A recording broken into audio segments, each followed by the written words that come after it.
Yo, this is Gadi Abdi Salam. This is my first YouTube videos in 2009 in YouTube. Salah, 2019 di YouTube. Yo. In this my YouTube channel, I wanna talk about a president who's the president in 2019 in Indonesia. Jokowi Prabowo, I don't care. Oh, sorry. But in this YouTube channel, I will talk about yang positif aja, kayak Google. Ayo. Nah, kan kalian mungkin ada yang sebagian belum tahu apa itu Google Ayo. Ya di sini saya akan jelaskan beserta bahan apa saja yang diluncurkan oleh Google Ayo. Oh, kamu tahu Google I/O itu adalah konferensi di mana para pengembang perangkat lunak setiap tahunnya ini mengikuti acara yang diselenggarakan oleh Google di San Francisco, California. Wow, jauh sekali. Di Indonesia ada nggak ya? Google I/O menyediakan sesi mendalam teknik tinggi yang difokuskan untuk membangun situs web, mobile application dan aplikasi yang digunakan untuk perusahaan dan teknologi web seperti Android, Google Chrome OS, Google API, Google Web Toolkit, App Engine, dan lain-lain. Nah, si Google I/O ini sudah dimulai sejak tahun 2008, di mana menggabungkan huruf I dan O yang ada di dalam Google, yaitu input, output, dan innovation in the open. Nah, format dari acara tersebut mirip seperti dalam acara Google Developer Day. Apa itu Google Developer Day? Cari sendiri di YouTube. Beberapa saja dari Google I/O. Yang mana Google I/O ini banyak sekali meluncurkan teknologi yang tercanggih pada tahun ini. Sehingga saya kalau menjelaskan semuanya mungkin waktunya sangat panjang. Jadi saya hanya membiaskan beberapa saja, yaitu 3 saja.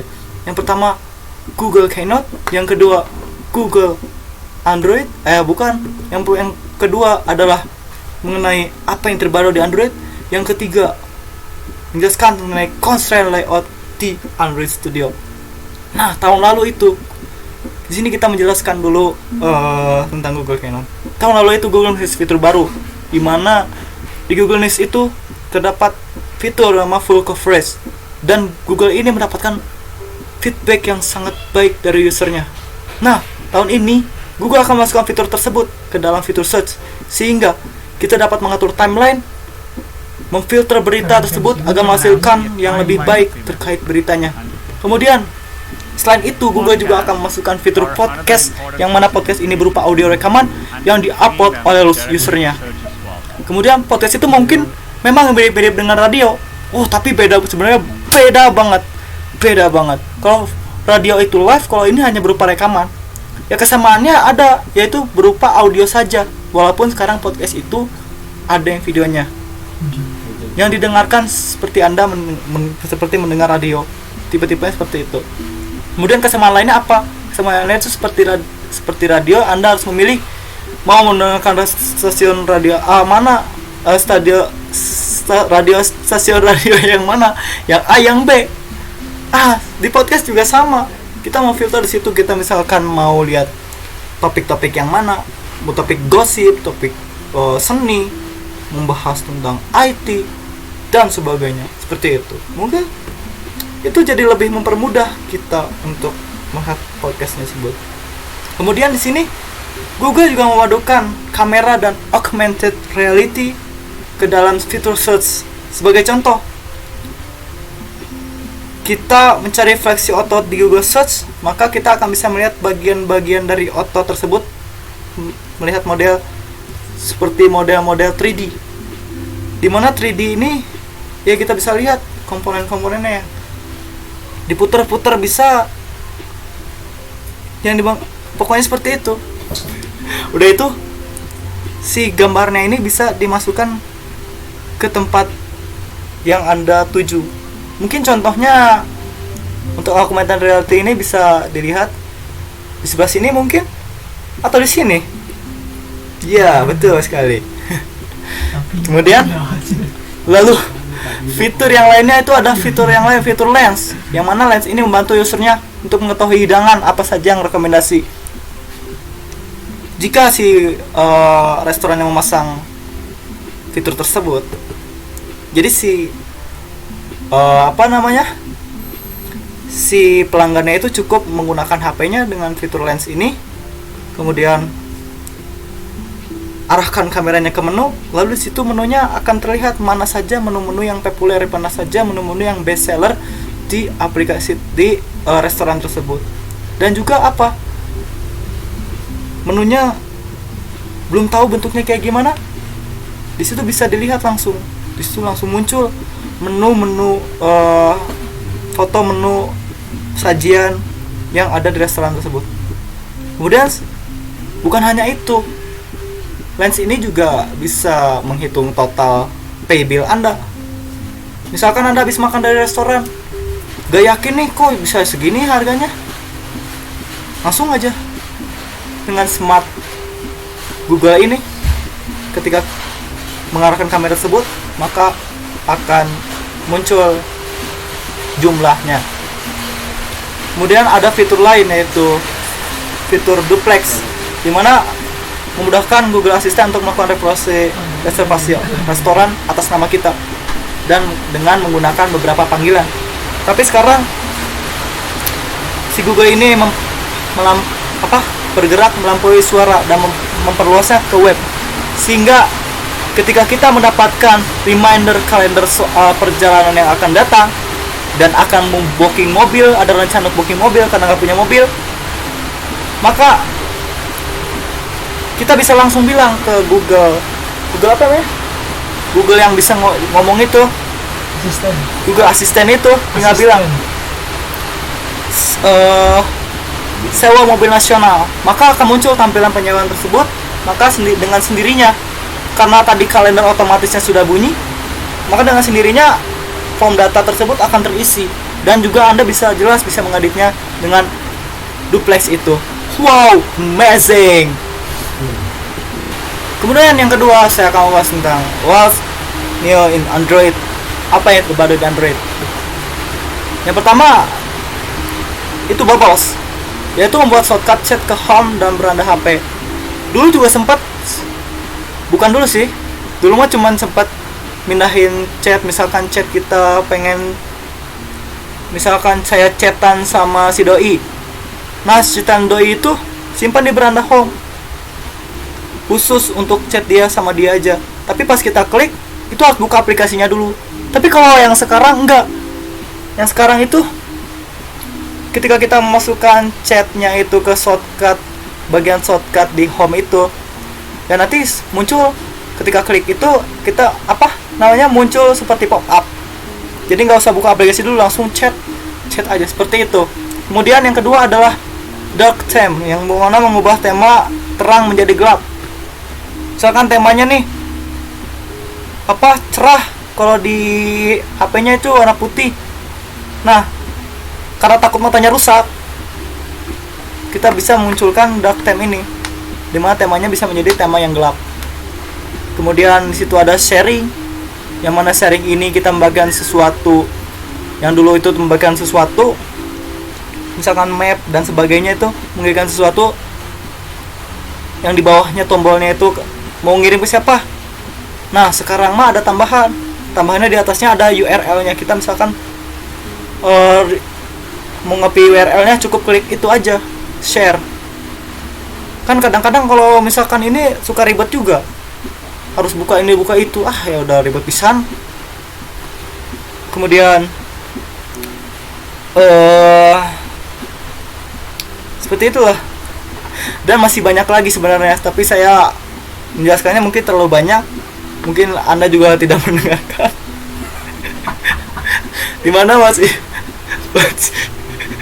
ini Android ini yang terbaru itu adalah Android Q, yaitu yang tadi fitur saya jelaskan.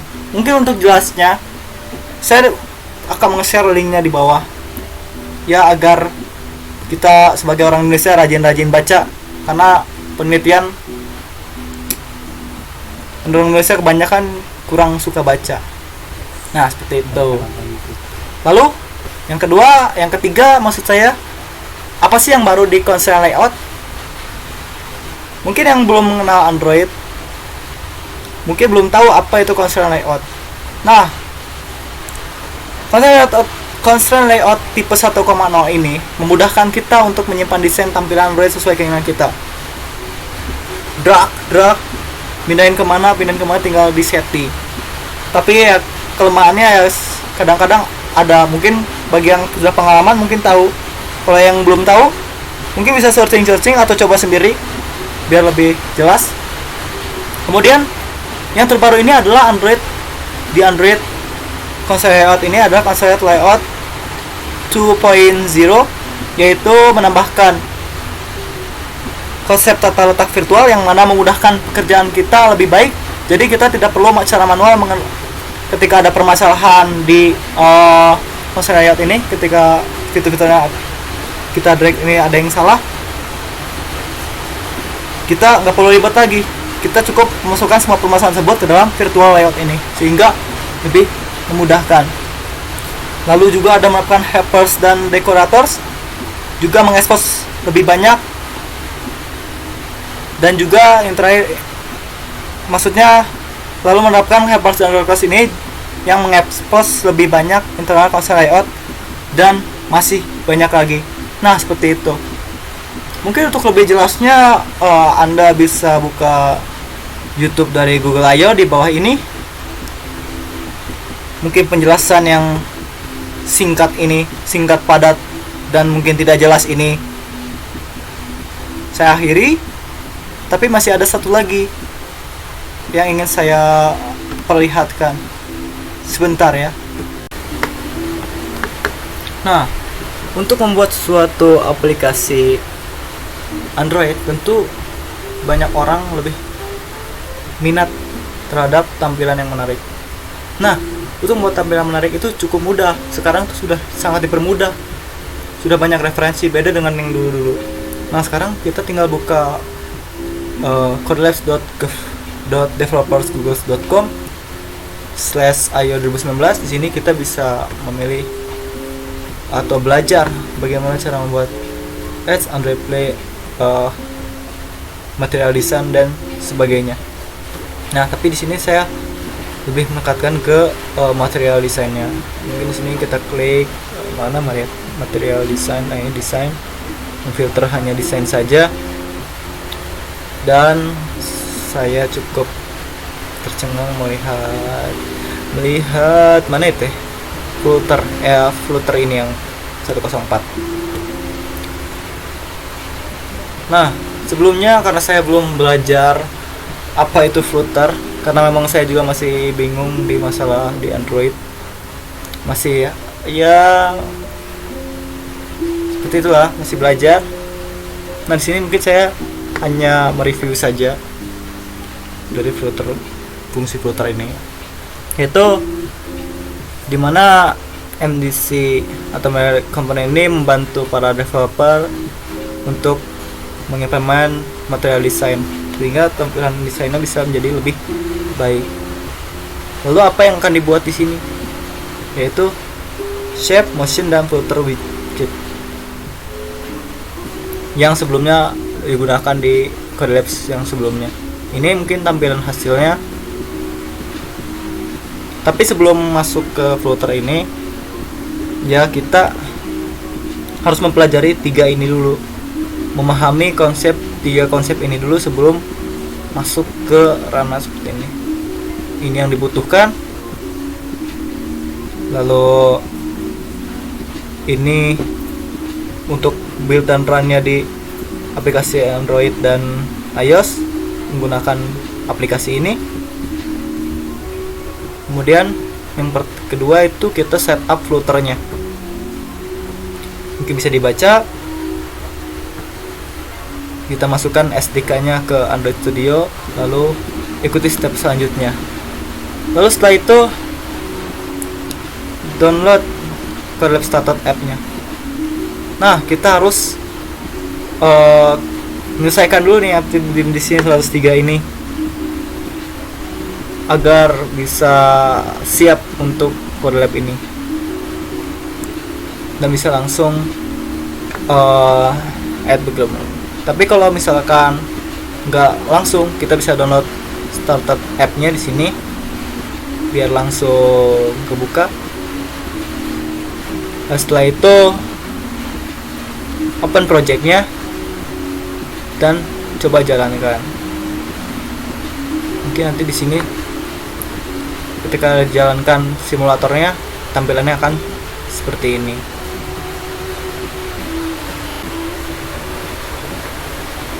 Lalu setelah itu ketika ini sudah didapatkan, sudah download, setelah menyeting filternya, maka di sini kita bisa mendapatkan backdrop menunya.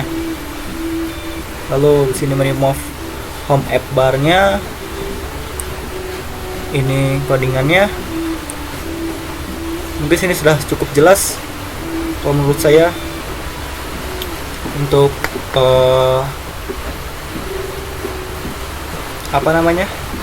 penjelasan kodenya, bahwa kita harus import dulu